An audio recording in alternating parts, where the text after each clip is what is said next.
Hello my dear friends, आपका इस channel पर बहुत बहुत स्वागत है। दोस्तों, इंटरव्यू स्पेशल सीरीज़ में आज मैं आपके लिए ये बताऊंगी कि जिस दिन आपका इंटरव्यू रहेगा, मान लीजिए कि आपकी इंटरव्यू डेट नवंबर में है, तो मान लीजिए आपका इंटरव्यू 4 नवंबर को है, तो 4 नवंबर को आपको कौन कौन से दस्तावेज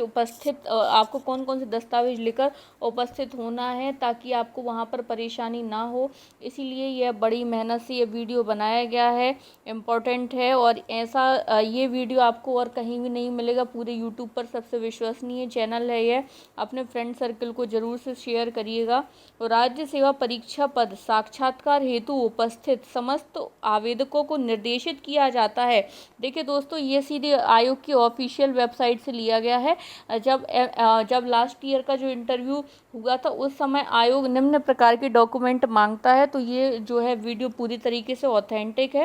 राज्य सेवा पद साक्षात्कार हेतु उपस्थित समस्त आवेदकों को निर्देशित किया जाता है कि जिस दिन आपको उनका इंटरव्यू हो, तो आप निम्न दस्तावेज प्रस्तुत करें। जिन जिन अभ्यर्थियों का इंटरव्यू है, तो आप निम्न दस्तावेज जो है आपको लेकर जाना है। सबसे पहले आपको उपस्थिति पत्रक आपको कैसे भरना है, उसकी सेपरेट वीडियो बनाकर ग्रुप जो है चैनल पर अपलोड कर दी गई है। तो आप पूरी इंटरव्यू सीरीज़ प्लेलिस्ट में जाकर देख सकते हैं। आपको सारी वीडियो एक साथ एक ही प्लेटफॉर्म पर मिल जाएंगी। फिर आपको अग्र मान्यता पत्रक अग्र मान्यता पत्रक क्या होता है दोस्तों? अग्र मान्यता पत्रक वो होता है जिसमें आप अपनी पोस्ट प्रेफरेंस भरते हैं कि आप कौन कौन सी पोस्ट के लिए एलिजिबल हैं, आप कौन कौन सी पोस्ट चाहते हैं। तो ये है अग्र मान्यता पत्रक। ये भी आपको भर कर ले जाना पड़ता है। कई सारे स्टूडेंट्स ऐसे रहते हैं दोस्तों, जो पहले से अग्र मान्यता पत्रक नहीं भरते हैं। उससे उनको दिक्कत क्या होती है, आयोग में वहाँ उनको बड़ी मुसीबतों का सामना करना पड़ता है। इसीलिए अगर मान्यता पत्रक भरने की भी एक फिक्स डेट रहती है कि कितने दिन से कितने दिन में यह भरा जाएगा। तो आप लोग उसको देखकर जो है अगर मान्यता पत्रक जरूर से ले जाइएगा। फिर है व्यक्तिगत विवरण मूल पत्रक। जब मैंने ये सीरीज़ बनाई थी, तो मैंने आपको बताया था व्यक्तिगत विवरण एक मूल पत्रक होता है, और इसके साथ आपको 6 अन्य कॉपियाँ भी ले जानी रहती हैं। एक मूल पत्रक और इसके साथ साथ 6 कॉपियाँ। अब आपको लग रहा होगा कि 6 कॉपियाँ क्यों मंगाई जाती हैं? इसलिए मंगाई जाती हैं, एक आध कॉपी तो आपकी वहीं जमा हो जाती है जब आपका वेरिफिकेशन वगैरह होता है। और इसके अलावा जो अन्य कॉपियाँ रहती हैं, वो बोर्ड मेंबर्स को दी जाती हैं, ताकि वो आपसे क्वेश्चंस आस्क कर सकें। तो फिर है नेक्स्ट हमारे व्यक्तिगत विवरण मूल पत्रक। फिर है अनुप्रमाणन फॉर्म मूल प्रति। अनुप्रमाणन फॉर्म कैसे भरना है, अनुप्रमाणन फॉर्म में वेरिफिकेशन इत्यादि डिटेल में क्या सावधानियां रखनी है, कैसे भरना है, वो भी आपको वीडियो के माध्यम से बताया जा चुका है। तो आपको ये सारी वीडियो आई बटन में भी मिल जाएंगी, आई बटन में आप देख लीजिएगा। फिर है घोषणा पत्र, पहचान प्रमाण पत्र। पहचान प्रमाण पत्र क्या क्या हो सकता है? आपका पैन कार्ड हो सकता है पहचान प्रमाण पत्र। इसके अलावा आपका ड्राइविंग लाइसेंस हो सकता है, आपका वोटर आईडी हो सकता है, लेकिन सबसे ऑथेंटिक है आधार कार्ड। तो आप लोग अपना आधार कार्ड ज़रूर से ले जाइएगा, आधार कार्ड की बहुत ज़रूरत पड़ेगी। फिर आपकी हाई स्कूल की अंक सूची, हाई स्कूल की मार्कशीट ले जाना बहुत ज़रूरी है। ये सब मैं आपको इसलिए अभी से बता रही हूँ, ताकि आप एक अपनी फ़ाइल फ़ोल्डर बना लीजिए। फ़ाइल फ़ोल्डर कैसे होनी चाहिए, फ़ाइल फ़ोल्डर आपका किस प्रकार होना चाहिए, वो भी मैं आपको एक सेपरेट वीडियो के ज़रिए बता दूंगी कि एक अच्छा फ़ाइल फ़ोल्डर क्या होता है, उसमें क्या क्या विशेषताएँ होनी चाहिए, और फ़ाइल फ़ोल्डर का इस्तेमाल कैसे करते हैं इंटरव्यू के दौरान। फिर है दोस्तों हायर सेकेंडरी की अंक सूची। हाई स्कूल की अंक सूची इसलिए ज़रूरी है क्योंकि जो आपकी एज वेरीफाई होती है, वो आपकी हाई स्कूल की अंक सूची को देखकर ही होती है। हाई स्कूल की अंक सूची में आपका जितना सन रहता है, उसी के आधार पर आपकी एज कैलकुलेट होती है, क्योंकि एमपीपीएससी में कई सारी पोस्ट के लिए एज का क्राइटेरिया रहता है। फिर हायर सेकेंडरी अंक सूची, स्नातक प्रत्येक वर्ष की अनुसूचियां एवं जो है अंक सूची एवं उपाधि। तो जैसे आपके स्नातक में, आपने स्नातक मतलब होता है आपका ग्रेजुएशन। आपने ग्रेजुएशन मान लीजिए बीएससी में किया है, बीए किया है, या बीकॉम में किया है। तो बीएससी में आपने जो आपके 6 सेमेस्टर हुए होंगे, तो आपको प्रत्येक 6 की मार्कशीट ले जानी है। क्योंकि जब आपका वेरिफिकेशन होता है तो उन सभी 6 की 6 मार्कशीट का वेरिफिकेशन होगा, और साथ ही साथ आपका जो है आपकी उपाधि मतलब आपकी डिग्री होती है दोस्तों। अब मैं आप लोगों के लिए बता दूं, कई सारे स्टूडेंट्स जो अभी रिसेंटली जिन्होंने लास्ट ईयर पास किया होगा, उनको ये टेंशन रहती है कि हमें तो डिग्री मिली नहीं है, तो हम क्या करेंगे। ऐसी स्थिति में फ्रेंड्स आपके लिए क्या करना है, ऐसी स्थिति में आपके लिए दोस्तों ऐसी स्थिति में आप लोगों के लिए करना ये है कि आप लोगों के लिए फ्रेंड्स अपनी प्रोविजनल डिग्री बनवा लेनी है। प्रोविजनल डिग्री एक दिन में मिल जाती है, जबकि जो मेन डिग्री उसको उसके घर के एड्रेस तक आने में उसमें टाइम लगता है। तो इसीलिए आप लोग अपनी प्रोविजनल डिग्री अभी से ही उसके लिए प्रयासरत हो जाइए, क्योंकि जब इंटरव्यू डेट आएगी तो उसमें आप लोगों के लिए फिर हौच पौच रहती है और फिर घबराहट में कई सारे काम बिगड़ जाते हैं। तो उपाधि या डिग्री अगर आपके पास हो तो बहुत अच्छी बात है। साथ ही साथ इन सभी की एक एक आप फोटोकॉपी जरूर ले जाइएगा, एक या दो फोटोकॉपी जरूर ले जाइएगा, और साथ ही साथ मेन ओरिजिनल डिग्री। फिर है आपका स्थानीय निवासी प्रमाण पत्र स्वयं का। जैसे आप लोगों के लिए ये डाउट रहता है कि अगर आप अपने पिताजी के साथ रह रहे हों और अपने पिताजी का आपने लगा दिया तो क्या वह मान्य होगा।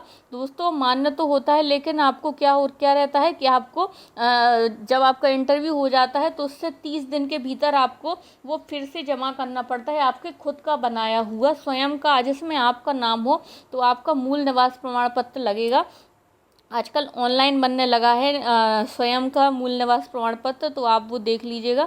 इसलिए ज़रूरी है क्योंकि आपका एड्रेस क्लियर करना ज़रूरी है कि आप कहाँ जन्मे थे, तो इसीलिए बेटर है कि इन सभी डॉक्यूमेंट के लिए आप अभी से ही लग जाइए, वरना बाद में फिर ऐसा रहता है कि अगर आप सही समय पर ये सभी दस्तावेज जो है अगर आप जमा नहीं कर पाए तो आपकी नियुक्ति कैंसिल भी हो सकती है। तो आप सोचिए आपको कितना बुरा लगेगा कि आप सेलेक्ट हो गए, और आप सेलेक्ट हो गए आपने इतनी मेहनत करके, लेकिन जो है आपको सिलेक्शन सिर्फ इस वजह से रोक दिया गया क्योंकि आपने दस्तावेज कंप्लीट नहीं किए थे।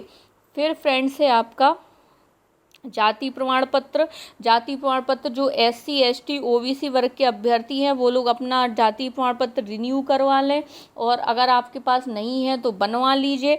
और बहुत ज़रूरी है जाति प्रमाण पत्र बनवाना। अनापत्ति प्रमाण पत्र क्या है, NOC सर्टिफिकेट होता है दोस्तों। जैसे आप किसी डिपार्टमेंट में काम करते हैं तो उस डिपार्टमेंट के जो हेड ऑफ द डिपार्टमेंट है, HOD हैं, उनको आपके इस एग्ज़ाम में बैठने से कोई आपत्ति नहीं है, तो ये नो ऑब्जेक्शन सर्टिफिकेट होता है NOC। तो ये जब आपने प्रारंभिक परीक्षा का फॉर्म भरा होगा उसी समय आपने अपने विभाग से परमिशन ली होगी, और अगर उस समय आपको NOC प्राप्त नहीं होती है तो अभी भी आप लोग जो भी वर्किंग है, जिन लोगों ने अभी वर्किंग है आपने एग्ज़ाम दिया हो, तो NOC अनिवार्य रूप से प्राप्त कर लीजिए, क्योंकि इंटरव्यू में जब वेरिफिकेशन होता है तो आपकी NOC मांगी ही जाती है। फिर है दोस्तों निःशक्तता प्रमाण पत्र। जो लोग भी दिव्यांग जन की श्रेणी में आते हैं, जिनका हो सकता है कैटेगरी बदलती रहती हैं, या फिर आपका सर्टिफिकेट नहीं बना हो, या सर्टिफिकेट किसी वजह से जल गया हो या गुम गया हो, तो आप लोग अपने पुनः अप्लाई कर दीजिए, फिर से इसको आप लोग देख लीजिए। इम्पोर्टेंट है फ्रेंड अपना ये निःशक्तता प्रमाण पत्र। फिर भूतपूर्व सैनिक प्रमाण पत्र। PSC में क्राइटेरिया रहता है दोस्तों, PSC में क्राइटेरिया रहता है भूतपूर्व सैनिकों के भर्ती के लिए। तो भूतपूर्व सैनिकों के लिए जो भर्ती का ये क्राइटेरिया है दोस्तों, तो इसका भी एक आपका प्रमाण पत्र लगेगा। तो जो लोग भी सैन्य वर्ग से ये एग्ज़ाम देते हैं, तो आप लोग भी ये भूतपूर्व सैनिक प्रमाण पत्र अनिवार्य रूप से अपना रखिएगा। फिर व्यक्तिगत विवरण 5 प्रतियों में फ़ोटोकॉपी। जैसा कि मैं आपको पहले भी बता चुकी हूँ, व्यक्तिगत विवरण जिसमें आपका पर्सनल डिटेल होती है, एक उसका मूल प्रमाण पत्र होता है, और आपको 6 कॉपियों में ले जाना होता है, एक मूल प्रमाण पत्र, जबकि 5 जो रहती हैं उसकी अन्य कॉपियाँ रहती हैं, सर्टिफाइड कॉपी ले जानी रहती हैं। तो वो भी आप अपने इनके साथ ले जाइएगा, और इसके साथ साथ अन्य दस्तावेज। मैं एक बार फिर से रिपीट कर देती हूँ दोस्तों, आप चाहें तो इनके स्क्रीनशॉट भी ले सकते हैं। उपस्थिति पत्रक जरूरी है, अग्र मान्यता पत्रक, व्यक्तिगत विवरण मूल पत्रक, अनुप्रमाणन पत्र मूल प्रतियाँ, घोषणा पत्र, पहचान प्रमाण पत्र, हाई स्कूल अंक सूची, हायर सेकेंडरी अंक सूची, स्नातक प्रत्येक वर्ष की अनुसूची अंक सूची, और डिग्री स्थानीय निवासी प्रमाण पत्र, स्वयं का, जाति प्रमाण पत्र, अनापत्ति प्रमाण पत्र, निःशक्तता प्रमाण पत्र, भूतपूर्व सैनिक प्रमाण पत्र, व्यक्तिगत विवरण 5 प्रतियों में। और दोस्तों अगर आपने जैसे मान लीजिए आपके ऊपर आपने कोई विधि विरुद्ध कार्य किया है या फिर आपके ऊपर कोई केस वगैरह चल रहा है, तो आप लोग ऐसी स्थिति में अपने जो हैं दस्तावेज वगैरह भी ले जाइएगा। अगर आपके पास दस्तावेज नहीं है तो आप सूचना के अधिकार एक्ट के तहत ये दस्तावेज प्राप्त भी कर सकते हैं। तो ये दस्तावेज आप प्राप्त कर लीजिए। जैसे अगर आपके पास आपके ऊपर कोई मुकदमा वगैरह पंजीबद्ध हुआ हो तो आप उसकी एफआईआर की कॉपी निकलवा लीजिए। एफआईआर की कॉपी अगर आपकी मान लीजिए केस खारिज हो चुका है आपका, तो अगर एक्यूटल हुआ है या फिर कन्विक्शन हुआ है, तो दोनों ही स्थितियों में कोर्ट से जो आपको वरी का लेटर प्राप्त हुआ होगा वो आप ले जाइएगा साथ साथ, क्योंकि इंटरव्यू बोर्ड हमेशा ऐसे क्वेश्चन पूछता है और आपको ये सारे दस्तावेज भी प्रस्तुत करने रहते हैं ताकि आपकी डिटेल रहे। तो इसीलिए फ्रेंड्स जो है आप ये सारे दस्तावेज ले जाइएगा अपने साथ और इनकी एक एक आप कॉपी ध्यान से ले जाइएगा, क्योंकि वहाँ एंड टाइम पे हो सकता है कोई फ़ोटोकॉपी शॉप ना खुले। और साथ ही साथ दोस्तों अपने साथ आप 2 से 3 पेन ज़रूर ले जाइएगा, क्योंकि और ये भी इम्पोर्टेंट है दोस्तों, मैं आपको ये बताना चाहती हूँ कि मान लीजिए यहाँ से भरते समय आपसे कुछ गलती हो जाती है, तो आप जैसे व्यक्तिगत विवरण पत्रक है और आपका अनुप्रमाणन पत्रक, उपस्थिति पत्रक है, तो आप ये एक एक जो है इनकी आप खाली कॉपी भी अपने साथ ले जाइएगा। और साथ ही साथ 2-3 पेन भी रख लीजिएगा, क्योंकि वहाँ पर आपको कोई पेन नहीं देता तो बड़ी दिक्कत होती है और शॉप वगैरह भी नहीं खुलती हैं। तो खाली ये अनुप्रमाणन पत्रक, व्यक्तिगत विवरण पत्रक खाली भी ले जाइएगा, भरे भी ले जाइएगा और इनकी कॉपीज़ भी आप ले जाइएगा। तो इस तरीके से आपको उस दिन किसी प्रकार की परेशानी नहीं होगी। ये मेरी एक छोटी सी कोशिश है आप लोगों के लिए दोस्तों।